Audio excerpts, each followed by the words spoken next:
Hi, this is Sally Morgan, physical therapist and craniosacral therapist for animals and people, and this is episode 5 of Conversations with a Corgi. I have a mic, which I'm not sure is working, hoping that it will improve the audio, but my tech guy has not been here since it came in, so I have no idea if it's working properly. I always need Brian to give me a checkup. And this is Tristan Corgi, and he is wearing his fun collar today because we are going to a fun dog show. Northampton High School has sponsored or hosted a wonderful fun dog show for many, many years, and both my Corgi Comet and Tristan have been able to go to the show. Tristan has gone every year of his 7 years of life, and he's had a great time in costume classes. One of our favorite costumes was Comet, my older dog, dressed as a nanny with a big hat and a little purse with a handkerchief and pearls, pushing a stroller with the then 3-month-old Tristan in a onesie. And he had a little binky around his neck and a stuffed corgi with him in his wagon, in his stroller. And they were adorable. And Comet even stood on his hind legs and pushed the cart a little bit. And the judge, who was a great judge, we have a new judge now, she retired after many years of wearing formal attire at a high school gym, decided she'd had enough, but she loved Comet's pearls and said she'd love to borrow his purse for an evening event sometime. So today, some of the things that we'll be doing, they have a division for the best kissing dog, the best fetcher, best singing voice, I mean so many dogs for that one, canine tricks, some amazing tricks I've seen with the dogs there, best smile, mystery mutt, best dressed, we're going in that. In our secret costume. Irresistible ears. Comet won that one a few times because he could do ear tricks. Tristan's ears are not that big, but he can still do some of the tricks. He can make a whippet, he can make a fox, he can make a terrier. Whoops. He says, that's not my job. They have a photogenic dog where you can send in a photo of your dog. They have best hair, which my friend with the fluffy corgi once won. Most obedient, best dancing dog, that's our favorite division because Tristan and I do amateur, super amateur dog dancing. And they also have a contest for best in show. So fun dog shows are a really good time. I've been to some Corgi fun dog shows where they have things like longest dog, longest ears, most white, least white, most foxy, of course, the popular costume contest, and things like highest bark, lowest bark, most of a nubby on the tail, least of a nubby, longest actual tail, shortest actual tail. So these are some of the fun things you can do if you decide to host your own fun dog show. It's a great way for people to bond with their pets, and it gets dog lovers together. And some of the services in your area can have a little booth or a table to sell. At ours, we always have a woman that makes wonderful dog beds, dog blankets, dog treats. There's a silent auction and a raffle, and people like me who provide services can donate to the raffle. I usually donate a session, and this year, because I have my book, Dances of the Heart, Connecting with Animals, I have donated a copy of my book to the raffle as well. So it's a great way to get out and have a great time with your dog.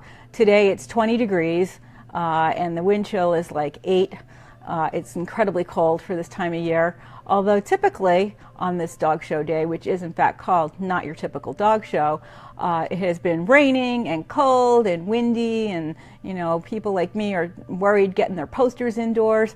But it's a great show because the high school kids in the area that sponsor the show help you carry your things in. They want to meet your dog. And I have to say, over the years, they've tightened the rules a little bit about numbers of dogs and age of people holding the dog to make it a little safer. But on the whole, it's been a pretty peaceful show, and people and dogs have gotten along fairly well. So it's always a pleasure to go to the Northampton Dog Show, which is sponsored by the volunteers in Northampton schools. I really encourage anyone for your breed or for your rescue to think about putting together a fun dog show. It's a great way to raise money for a shelter or for rescue dogs or to support your breed. And just think of some really fun ideas for classes.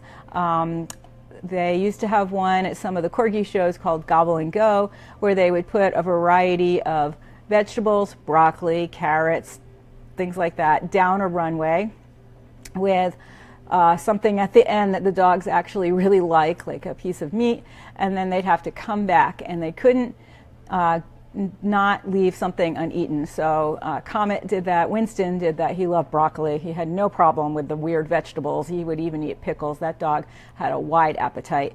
And it was really fun to watch the Corgis. I know that my friends who have dachshunds are big fans of the wiener races, which is a really fun time for dachshunds. There's a huge following of the wiener dog races in Texas every year. And you can think about things that your breed is good at. I know that Border Collie people often do great Frisbee contests, serious ones, but also fun ones like the highest leap, most time in the air, biggest flips, things like that. So it's a really fun way to bond with your dog. And you can even give prizes for the oldest dog, the youngest dog, the dog that's come the farthest, the dog that's been there the most often. And even for the senior guys, you can have a walk race. I've seen at the Corgi shows, because Corgis are stricken with this terrible disease, degenerative myelopathy, which is like ALS in humans, a lot of older Corgis end up in a cart, and we've even had divisions just for cart Corgis. In fact, Comet was at a Corgi fun day, and he went in a confirmation type of class with his cart, and he had a really good time, and people were really appreciative that every kind of Corgi was in the class. We had, the fluffy ones, which are not really smiled upon by the Corgi Breeders Association, and we had the ones in the carts, and we had Corgis with their ears down, and Corgis that were part Jack Russell and everything else. So it's a really wonderful opportunity to spend time with your dog and really appreciate them in a way that you might not be able to when you're just at home with your dog. And if you have children, it's a really fun summer activity to gather some of the neighborhood dogs and have the children make prizes. They can just cut out ribbons or make certificates to give the dogs in their divisions and have a really fun time with their dogs. And they can spend days preparing for, the best trick or most creative eater, and have a variety of really healthy vegetables that you can find more about on my sister's website, Dr. Judy Morgan, and just have a really nice time with your dog. I also sometimes like to go on organized dog walks, which are also a fun way to spend time with your dog, where just a bunch of friends go out, and the dogs are usually loose in the areas where we go, and the dogs have a great time sniffing and running and coming back to us and enjoying all the different kinds of treats that people bring, because I tend to feed my dog the same 20 kinds of treats, and when he can get something like a fresh piece of fish, it's really unusual for him because I don't usually have that. So it's a fun thing to also take your dog on a group dog walk. I have enjoyed fun dog shows for a number of years. There's always the popular dog-human look-alike contest with the Corgi people. Some people have said, oh, do you really want to look like a Corgi? But many Corgi owners actually do look like Corgis in some ways. Many Corgi owners have lustrous reddish hair, and obviously when I was in a fun dog show years ago, there was a big guy on a motorcycle with, of course, a bulldog. Nobody could beat him. He had, back in the days when dog clothes were not easy to find, he had someone at a leather shop making little biker jackets for his dog that matched his, and of course they had a bulldog on the back of them. So it was really fun. It was fun for the people watching and fun for the people going.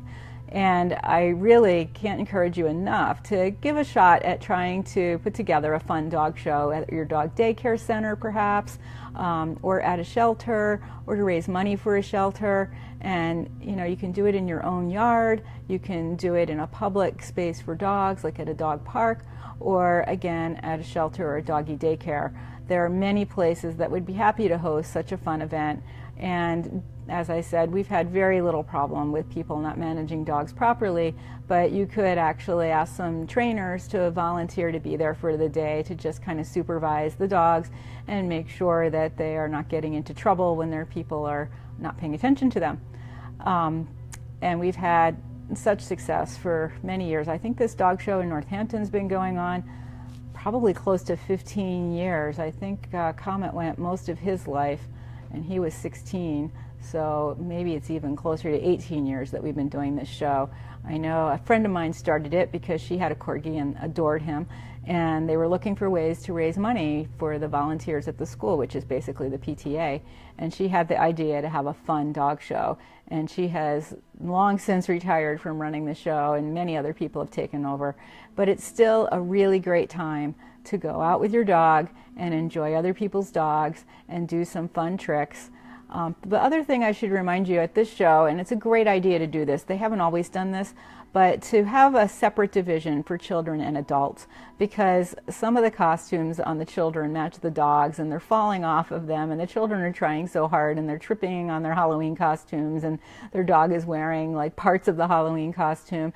And it's really nice to give them an opportunity to be in their own division.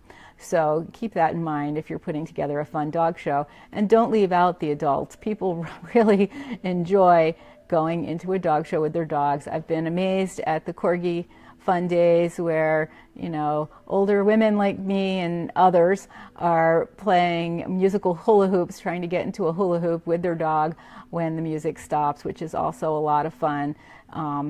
So think about some ways that you can have some fun with your dog and possibly put together a fun dog show in your neighborhood, or to raise money for your shelter, or for another one of your favorite causes like a breed rescue, or to perhaps get money for vests for police dogs, or to donate medical things like carts for dogs that need carts. So I hope you will be inspired to go to a fun dog show and think about some great divisions you can make with your dog. Tristan and I have to practice our dog dancing routine a few more times before we go. He's not ready. We're doing a reprise, which you can see on YouTube, of our Christmas dog dancing routine to the Russian dance from the Nutcracker. So if you find my YouTube channel, which I believe is under Dances with Corgis, you can watch Tristan doing the same routine he will do today. Although I have to say, lately he has not been as ambitious about doing that exact routine. So we'll just do a free form today and make it fun for him and me and for the people watching. So thank you so much for joining us this morning. Hi, Wendy. And I hope you have a great day with your dog. If you live in New England, it's a good day to stay indoors and read with your dog on your lap, or perhaps take a quick walk outside. It's beautiful and sunny, but really cold. Thank you so much. This has been Sally Morgan, physical therapist and craniosacral therapist for animals and people, and Tristan Corgi in Conversations with a Corgi, getting ready for our fun dog show. Thank you.